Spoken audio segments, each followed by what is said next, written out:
নমস্কার বন্ধুরা, আবারও চলে এসেছি নতুন একটা রান্নার রেসিপি নিয়ে। আজকে রান্না করব ভেটকি মাছের ঝাল।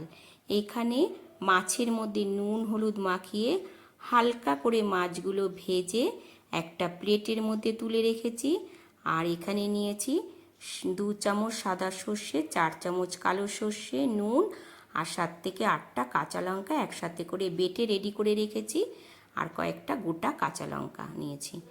এবার একটা ফ্রাই প্যানের মধ্যে মাছগুলো দিয়ে দিলাম, গ্যাসটা অন করে দিলাম, দিয়ে সর্ষে বাটাটা দিয়ে দিচ্ছি। সর্ষে বাটা দিয়ে বাটি ধুয়ে একটু জল দিয়ে দেব।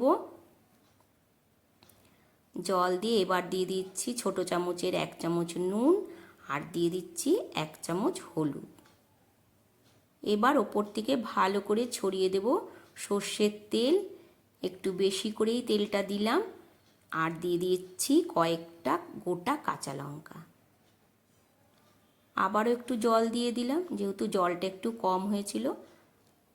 এইভাবে দেখো মিশিয়ে নিচ্ছি, নিয়ে এবার রান্নাটা হতে দেব 2 থেকে 3 মিনিট। 2 থেকে 3 মিনিট রান্নাটা হওয়ার পর মাছগুলো একবার করে উল্টে পাল্টে দিলাম, দিয়ে আবারও আমি 2-3 মিনিট এইভাবে রান্নাটা করে নিচ্ছি। ব্যাস 2 থেকে 3 মিনিট হয়ে যাওয়ার পর আজকের রান্না একদম রেডি হয়ে গেল, ভেটকি মাছের ঝাল। কেমন লাগলো বন্ধুরা আজকের রান্নাটা অবশ্যই কিন্তু জানিও।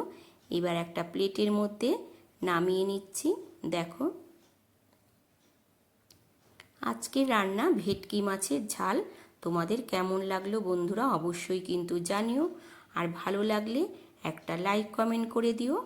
আবারও তোমাদের সাথে দেখা হবে অন্য একটা রান্নার ভিডিওতে। ততক্ষণের জন্য তোমরা সুস্থ থেকো,